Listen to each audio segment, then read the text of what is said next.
Hello everybody and welcome back to another spooky video. Today in Interior and a Movie we are going to be talking about Goosebumps. I don't know if anybody else has been excited but I've been excited. That's the main thing. As long as I'm happy, 10 out of 10. Yeah, so we're going to be talking about Goosebumps. If you don't know what Goosebumps is, it was a horror anthology for kids from the 90s. So, let's see. I was born in 1996, and I think the series started in 1997, and the book started 1991, I want to say, is when Welcome to Dead House came out, which is the first Goosebumps book. But, yeah, it's a horror anthology series, which is like a series kind of like something different happens every episode. Like, it doesn't have a linear story or something, like all connected and stuff. It's mostly just little kind of like short stories. It's often compared to Are You Afraid of the Dark, which we will be getting into probably next year at this point. It's late in the game. But let's see. Yeah, so Twilight Zone, Tales from the Crypt, and Are You Afraid of the Dark is kind of what it's going for. I feel like there aren't horror anthology series anymore. Like, I don't have a modern horror anthology series to compare it to. But yeah, it was really popular with kids in the 90s. 90s kids rise up. If you haven't seen the series, okay, so I wouldn't recommend actually watching Goosebumps nowadays if you haven't already seen it, because here's why. It's very much a series that lives in nostalgia. Like, there are a lot of like things that are like, oh god, the acting is cringe because it's a whole bunch of kids, and like all like some of the plot lines are like, what? And so like, if you haven't seen it, I wouldn't recommend getting into it now. But I rewatch it every single Halloween season, like October. I'm like, yes, time to watch Goosebumps. And I just love it. So we're going to be talking a little bit about the series today. Going to be going through my top 10 Goosebumps episodes. Okay? And as always, if you don't feel like listening to my commentary or you're worried about spoilers or anything, feel free to mute the video. Leave it open, just play music over it or something if you just don't want to hear me talk but you want to hear or see my little speed build. That's okay. For music, I recommend Goosebumps theme song, the 10-hour remix. Low-key, I've actually listened to at least 4 hours of the Goosebumps 10-hour remix. Love it. 10 out of 10. But yeah, so let's get into the top 10. I feel like first thing I guess I should explain. So yeah, I mentioned I was born in 1996, and so the series started in 1997. So obviously, I wasn't like right up on the premieres and got to see new episodes. Mostly, I think by the early 2000s, I feel like it was mostly just like reruns and stuff. But it was still in Nickelodeon's like time slot. Like, they still showed it even though it was not October. October's when you hit like the marathons, and then it was just like played sporadically at nighttime. It was like the spooky thing to watch, so they always put it on like in the nighttime hours. I was like, oh, okay, don't like it. Don't like it. Well, it's like, it's one of those things, like, I was like, oh, I don't want to watch this, but also I kind of want to watch this, because as a kid, it was very spooky. I was like, oh no, the horror, the nightmares. And that, along with Are You Afraid of the Dark and Scary Stories to Tell in the Dark audiobooks, kind of like the Goosebumps book were just like at every single book fair. I used to go to this like daycare within the school that had the Goosebumps books and the Scary Stories to Tell in the Dark thing. So for some reason the 90s is like, let's terrify the kids. Like, okay, I guess I'm just here for this. I didn't sign up for this, but I'm here for this. Yeah, so that's a little bit of my backstory, but there's only a couple episodes like I actually remember vividly from my childhood. most of this is just me rewatching it later on Netflix. I actually rewatched it with a bunch of my friends. I think it was last year or the year before that. We watched all just a couple, of the episodes, and I don't know what we were doing. We were just, at the university. We were just like, hey, let's, take over one of the viewing rooms and have a Goosebumps viewing party. That was fun. I miss hanging out with people. Hey, human interaction. Am I right, y'all? Alright, so that's a little bit kind of my backstory. So this top 10 list is mostly just based off of the episodes I've watched this season. The spooky season. No, there's 4, I believe, scenes on Netflix. You can watch them on Netflix. Netflix, give me Are You Afraid of the Dark too, because I want that also. I would be watching Are You Afraid of the Dark if I could actually access Are You Afraid of the Dark without having to pay for all the seasons. But yeah, Netflix, get on that. So finally, let's go into my top 10. I've been kind of hyping it up. Let's go into it. Alright, so at number 10 is Calling All Creeps, which, I mean, the title speaks for itself. I don't know, for some reason, I don't have recollections of this being, super scary. I don't know, maybe if I just hadn't rewatched it last season or something, but I rewatched it this season, or watched it for the first time, and let me just say, oh my god. It's just imagine if your bullies were alien creatures called creeps, and the prosthetics actually are really good. I love the practical effects and stuff. I know it's cheesy nowadays, but I'm dang, this is so much better than CGI, because if you just all the creeps have different face. I think in Welcome to Horrorland, it's also the monsters are just not bundled into one image. They're all unique, and they all have really cool prosthetics and stuff. That's just me nerding about that. But yeah, so the main premise is this guy, I forget all the kids' names, I'm sorry. No kid is gonna have a name in this. Yeah, but this kid, everybody calls, I think his name is Ricky. The name Ricky is calling out to me. I think it's Ricky.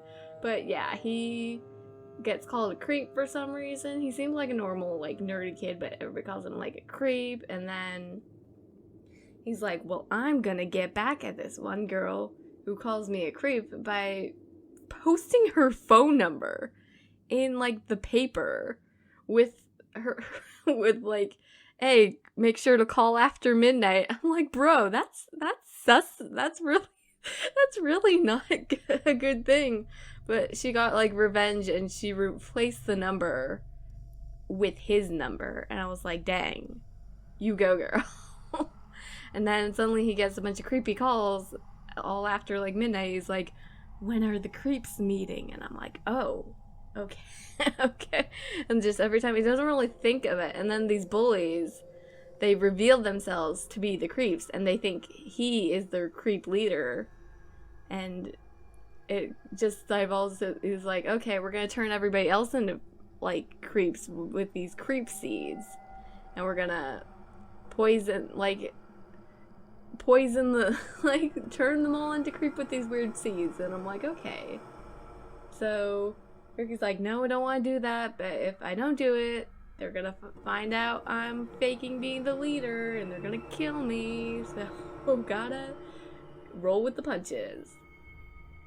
Yeah, so, I don't know, just a lot of things in that episode. I was just like, oh, watching this little creep, so putting it at number 10. And at number 9, we've got A Night in Terror Tower, parts, I think, 1 and 2.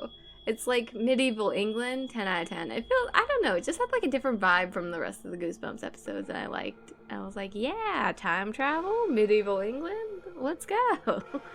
So, don't have too much to say about it, but yeah, it's one of the, underrated ones, I feel like. And number 8 is Let's Get Invisible. Ooh, this one actually hits. I was just there's nothing spooky. It's more the idea is very spooky. It's the mirror world. I think, oh, harmless mirror. Let's get invisible. The cool mirror turns you invisible when you turn the light on. But then they suddenly start feeling cold and sick, and Oh my god, this is going.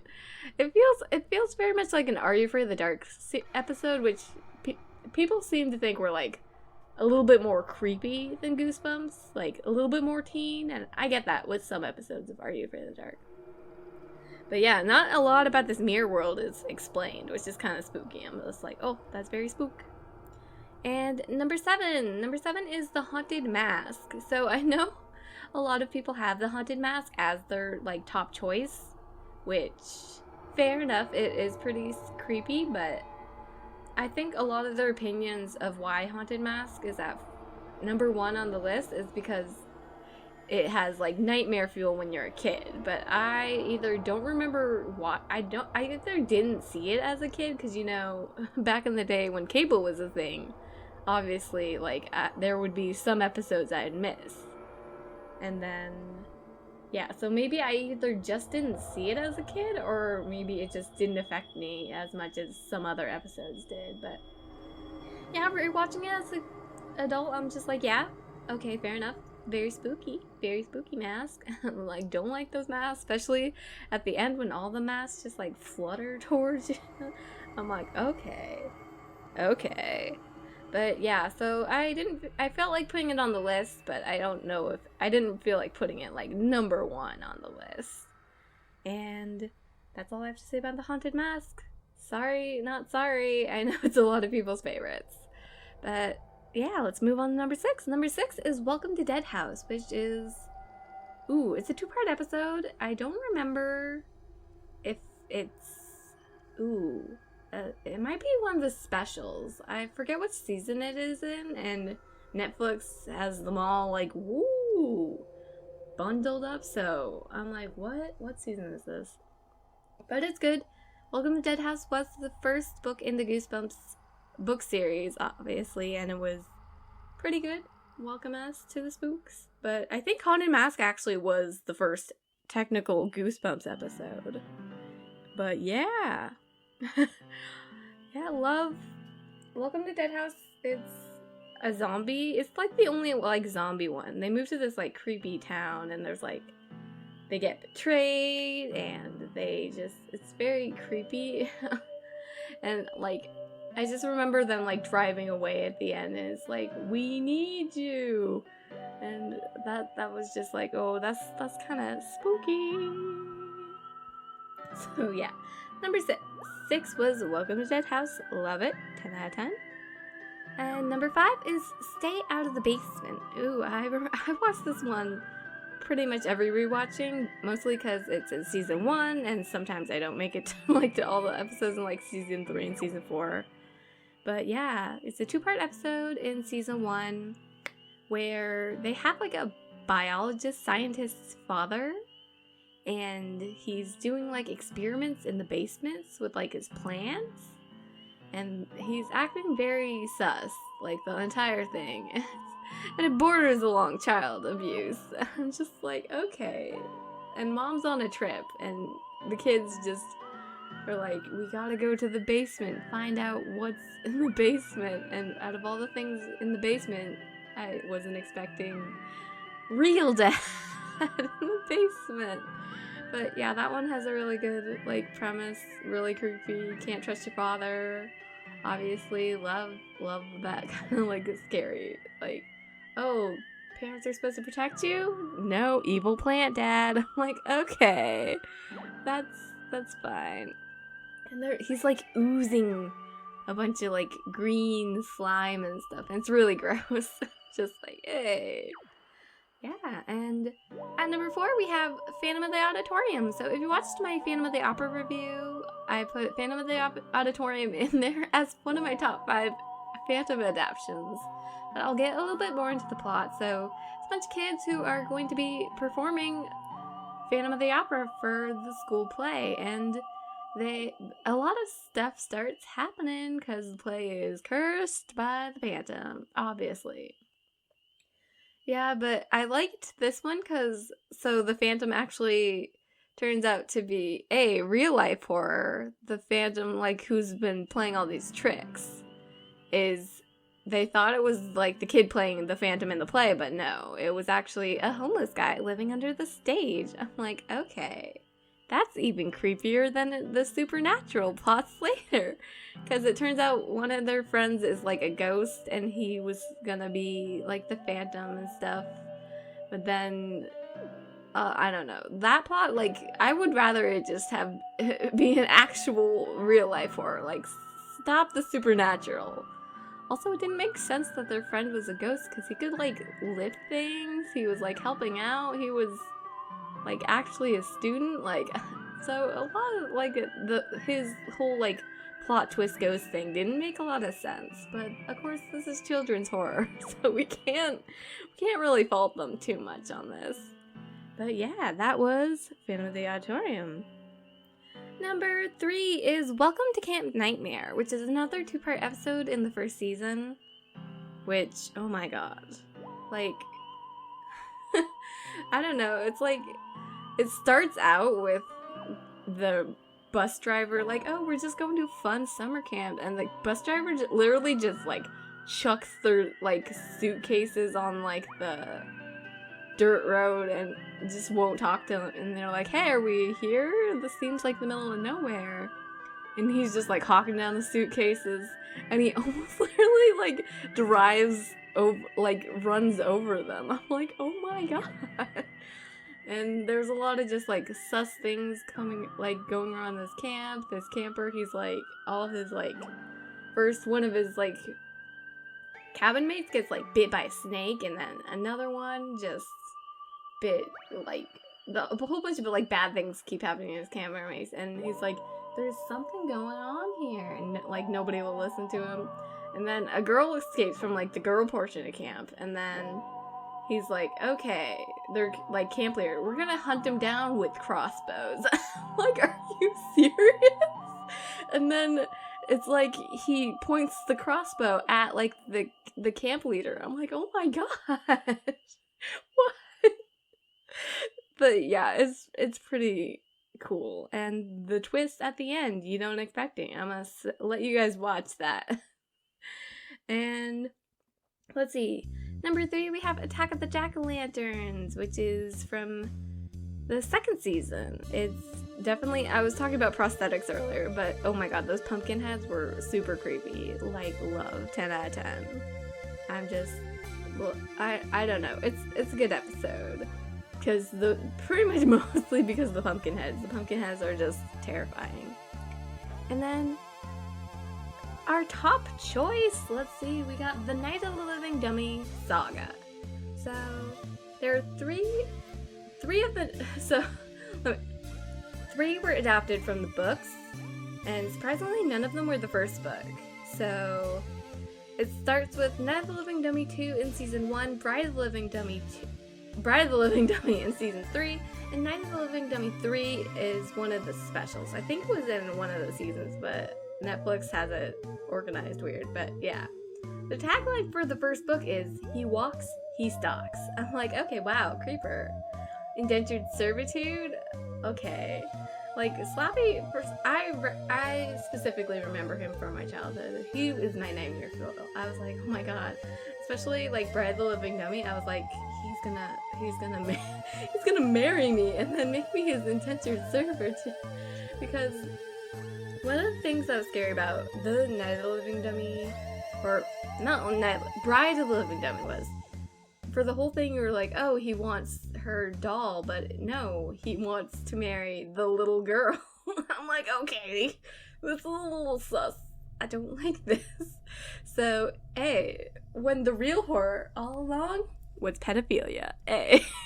We do not stand. Slappy is an icon of the whole franchise, but he is not an icon to me. Like, get out of here. But yeah, he's just like a creepy dude, and just he's like the reason why, like, Annabelle and like, okay, like Chucky, I was just like, okay, and I'm just thinking about all the creepy dolls that exist. He's Haunted Doll Watch, beep beep beep beep, beep. Haunted Doll Watch. I just can't even. And he's also the star of the 2015 movie, which is, I like the 2015 movie. It's not the best, but it's not like the worst. I feel like they couldn't do an anthology, obviously, for the movie. Like, they needed some sort of, like, big plot. And the same with Are You Afraid of the Dark? They did, like, a 3-part, like, little mini-series where it was more about, like, the new Midnight Society rather than the, like, little stories that they told. So that's kind of what they've been doing with, like, reboots. I don't know if an anthology series would necessarily work in this day and age. But yeah, love the Goosebumps saga. It's good. I'm getting my like little characters ready. Yeah, we finished the room and then I had to like dress everybody. I didn't really go for a whole like. Ideally, I would have wanted to have like all the looks based off of like certain episodes. But I was like, that is too much work, and I am very busy because I've got like I so many videos. I have like Luna's birthday video. I have Halloween video. I have to work on the stream for tomorrow, so I will be streaming. Oh god, at regular time too. I'm gonna have like a little Halloween party, so if you want to drop by, hey, I will be leaving the dodo code in the Turnip Exchange. So I'll be using Turnip Exchange. So I'm not posting it in chat. You gotta go to the link and sort that out. But yeah, barring technical difficulties, it should be a fun time. Yeah, so here's my room. I like how it turned out. I just went for kind of like a Halloween thing. Obviously, I wanted the spooky rug, but of course, gotta actually be Halloween for that, so that's fun. I turned Luna into Slappy the dummy. If you can tell, I really like how it turned out. And I just filled it with all my favorite characters. Made it as spooky as I could. I love the ivy wall. I recently just got that. And there's our new resident Kit Kat in there. Just very spooky. Like how I made like Marshall just like a jock prince type. I love that. And then Goldie, I got Bones, I got Teddy, got Wolfgang. Yeah, I'm just very hyped to like celebrate Halloween with my town tomorrow. So hyped. And then of course see all of you. Hopefully people show up because I very rarely open my town. This is a special day, y'all. I just love Halloween, love Goosebumps. 10 out of 10 for everything. But yeah, I hope you guys enjoyed this speed build. I'm just having a glance. Yes, hello everybody. Isn't this a nice room we have? We have a little pumpkin carving, we've got a little fortune telling, nice little photo area. You can take your photo in front of the Jack portrait. I don't know why, I just love that little photo area. I think I created it first for like the whole spooky intro, but I was like, dang, this actually looks nice. I'm gonna recreate it again. But yeah, thank you all for joining me for this very special interior in a movie. I love doing this series, and of course I love Goosebumps. If you want to, check it out. But I wouldn't say it's like a mastermind. But thank you all for joining me today. If you like my content, please leave a like, a comment, and subscribe. All that good stuff. That would mean a lot to me. I hope you all are having an amazing day wherever you are in the world. And I will see you all next time. Next time? Probably tomorrow. I hope you guys all show up to stream. I'd love to see you there. Alright, I think that's all my spiel I got. I will see you all next time. Bye-bye now.